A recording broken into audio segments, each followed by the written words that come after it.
इस वीडियो में जानेंगे कि फ्लिपकार्ट के द्वारा जो ऑर्डर किया जाता है उसके स्टेटस को कैसे चेक किया जाए। तो इसका पहला जो तरीका है वो जो है कि फ्लिपकार्ट का जो ये ऐप है उस पर लॉन्ग प्रेस करेंगे तो ऊपर जो तीसरा नंबर है माई ऑर्डर्स उस पर क्लिक करेंगे।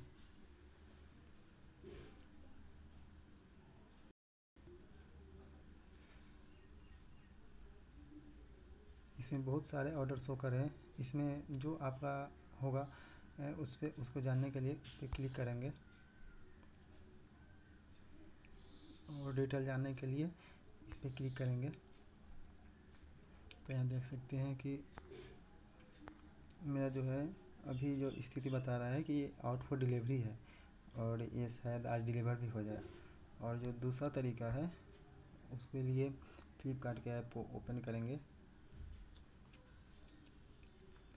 और लेफ़्ट साइड से की तरफ स्क्रीन पे स्वाइप करेंगे तो ऐसा खुलता है पेज।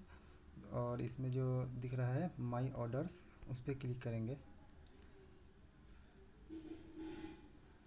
और उसी प्रकार जो आता है स्क्रीन इसमें जो आपका ऑर्डर होगा उस पर क्लिक करेंगे।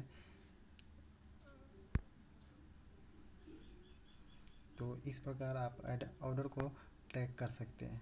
और मेरा मैसेज भी आया हुआ है, मैंने जो ऑर्डर किया था सॉलिड का सेटअप बॉक्स वो इक्कम एक्सप्रेस के द्वारा डिलीवर किया जा रहा है। तो उनका जो डिलीवरी बॉय है आज डिलीवर कर देगा ऐसा करके मैसेज आया हुआ है। और फ्लिपकार्ट की तरफ से भी मैसेज आया हुआ है कि out for delivery solid digital IT box है। तो इस प्रकार आप ऑर्डर को ट्रैक कर सकते हैं। वीडियो अच्छा लगा हो तो वीडियो को लाइक करें और चैनल पे नए हैं तो चैनल को सब्सक्राइब करें। वीडियो देखने के लिए आपका बहुत बहुत धन्यवाद।